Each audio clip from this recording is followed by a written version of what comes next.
Welcome friends, আমি সৌরভ। তো আমি এখন কথা বলবো সিদ্ধার্থ আনন্দ পরিচালিত, ঋত্বিক রোশন, দীপিকা পাডুকোন এবং অনিল কাপুর অভিনীত তাদের নতুন মুভি ফাইটার, যেটা হলে রিলিজ করছে। তো এই ফাইটার মুভি নিয়ে কথা বলবো। আসলে ফাইটার মুভিটা কেমন ছিল? তো ফাইটার এটা কিন্তু পুলওয়ামা অ্যাটাকের উপর বেস করে এই মুভিটা নির্মাণ করা হয়েছে। তো আমি সত্যি বলতেছি যে ফাইটার সেটা পাঠানের থেকে কিংবা ওয়ারের থেকে এটা কিন্তু বেটার একটা মুভি হয়েছে। আমার কাছে সত্যি বলতে মুভিটা জোশ, একদম জোশ লাগছে, দুর্দান্ত।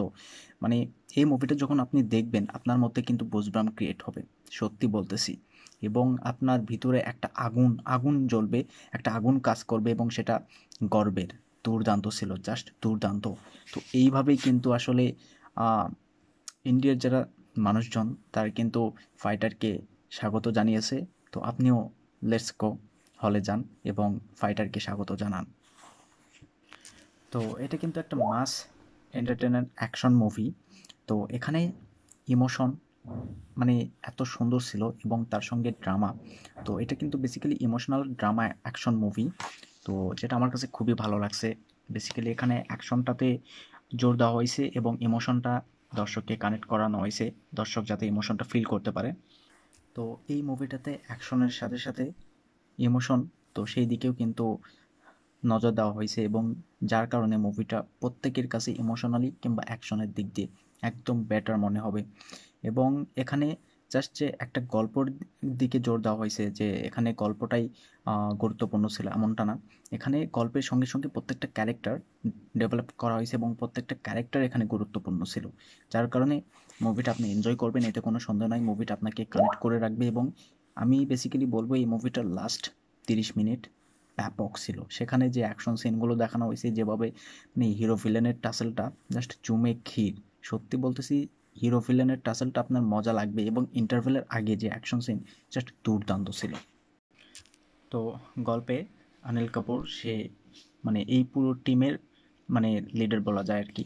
তো সে কিন্তু ঋত্বিকের এই যে ক্যারেক্টার, ঋত্বিক ক্যারেক্টার, তো এই ক্যারেক্টারকে খুব একটা মানে সে পছন্দ করে না বেসিক্যালি, কিংবা তার উপর খুব একটা ভরসা করে না। যার যেটা কিন্তু আপনি যখন মুভিটা দেখবেন তখন বুঝতে পারবেন।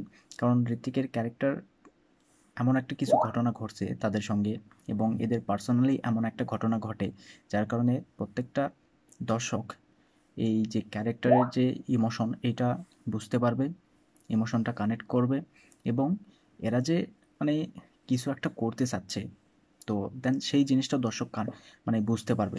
তো এদিক থেকে বলতে গেলে সত্যি এটা খুবই সুন্দর ছিল। আমার কাছে খুবই ভালো লাগছে এই জিনিসটা। তো প্রত্যেকটা ক্যারেক্টার সুন্দরভাবে ডেভেলপ করা হয়েছে এবং গল্পটাও সেই গতিতেই এগোয়, যার কারণে দুটো জিনিস খুবই সুন্দর। এবং ঋত্বিকের যে ক্যারেক্টার জাস্ট দুর্দান্ত ছিল। ভাই, তাকে যদি এইরকম কোনো ক্যারেক্টার দেওয়া হয় জাস্ট ফাটিয়ে দেয়, এটা আমরা প্রত্যেকে জানি। তো ঋত্বিকের ক্যারেক্টার একটা মানে ব্যাকসাইড আছে এবং তার সঙ্গে এমন কিছু হয় বা সে এমন কিছু করে যার কারণে অনিল কাপুর সে তাকে খুব একটা বিশ্বাস করতে পারে না। তো এই শেষ পর্যন্ত ঋত্বিক যে কিনা এই হিরো ভিলেনের টাসেলটা আমরা দেখতে পাবো, তো এই পর্যন্ত পৌঁছাতে তাকে কি কি করতে হয় বা এই হিরো ভিলেনের যে টাসেলটা, তো সেটা কতটুকু জমে ওঠে, তো এই জিনিসটা সত্যি আপনাকে দেখতে হবে। এখানে ভিলেন জাস্ট দুর্দান্ত। ভিলেনের আহ, প্রত্যেকটা ক্যারেক্টারকে যথেষ্ট স্পেস দেওয়া হয়েছে এবং ভিলেন সেই ক্যারেক্টারকে যথেষ্ট স্পেস দেওয়া ছিল এবং ভিলেন এত পাওয়ারফুল। এবং মানে আমরা ওয়ারে দেখছি টাইগার শ্রফ এবং ঋত্বিকের আহ, তাদের লড়াই, এবং সেটা কিন্তু মানে সত্যি দুর্দান্ত ছিল। এবং এখানে মানে এই ভিলেন এবং ঋত্বিকের যে লড়াইটা সেটা কিন্তু আরও দুর্দান্ত। সত্যি বলতেছি, এটা জাস্ট মানে পাঠানে জন আব্রাহাম কিংবা আহ, শাহরুখ খানের যে লড়াইটা ছিল তার থেকেও বেটার ছিল। আমার কাছে মনে হয়েছে সত্যি বেটার, খুবই সুন্দর ছিল। তো মুভিটাতে যে ইমোশনটা রাখা হয়েছে, তো কোথাও গিয়ে ইমোশনটা এত স্ট্রং না যে আপনি হলে বসে কেঁদে ফেলবেন। তো ইমোশনটা এত সুন্দরভাবে রাখা হয়েছে যেটা আপনাকে ধরে রাখবে, আপনাকে একটা মানে ইমোশনাল ফিল দিবে। তো এই জিনিসটা খুব সুন্দর ছিল। এবং ড্রামা, তো ড্রামাটা এখানে এত সুন্দর ছিল যে পুরো পুরো মুভি জুড়ে এই যে ঋত্বিক এবং দীপিকা এদের যে একটা লাভ স্টোরি আমরা মানে পুরো মুভি জুড়ে দেখতে পাই, তো এটাকে খুব সুন্দরভাবে ডেভেলপ করা হয়েছে এবং পুরো মুভি জুড়ে আমাদেরকে দেখানো হয়েছে। তো এটা খুব সুন্দর ছিল। বেসিক্যালি এরকম অ্যাকশন মুভিতে এই জিনিসটা, যদিও এখানে মানে আমরা যে মানে যেরকম দেখে থাকি যে একটা লাভ স্টোরি যখন শুরু হয় তখন বাস সেটাই চলতে থাকে, তো এইরকম না, লাভ স্টোরিটা খুবই সুন্দরভাবে এখানে রাখা হয়েছে।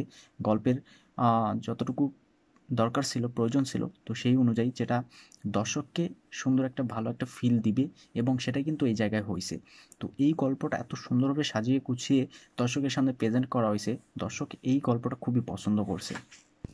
এবং এই মুভিটাতে ঋত্বিক রোশন, দীপিকা পাড়ুকোন কিংবা অনিল কাপুর প্রত্যেকটা ক্যারেক্টার, ছোট বড় প্রত্যেকটা ক্যারেক্টার, তারা কিন্তু জাস্ট যে ঋত্বিক রোশন মানে সে একজন সুপারস্টার, তাকে এখানে সুপার হিরো হিসেবে ইউজ করা হবে এমনটা না, যে এখানে ঋত্বিক সে একটা ক্যারেক্টার প্লে করছে, আমরা ঋত্বিকের একটা ক্যারেক্টার দেখতে পাবো, বাস বাই হিরো ঋত্বিককে দেখতে পাবো না, এখানে জাস্ট সে একটা ক্যারেক্টার প্লে করছে যেটা দুর্দান্ত। এখানে সেই হিসেবে প্রত্যেকের পারফরমেন্সটা অসাধারণ ছিল, প্রত্যেকের পারফরমেন্সটা আমার কাছে খুব ভালো লাগছে।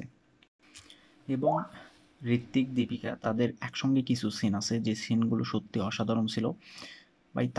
সেখানে তাদের পারফরমেন্সটা দেখবেন, জাস্ট দেখবেন, অসাধারণ ছিল।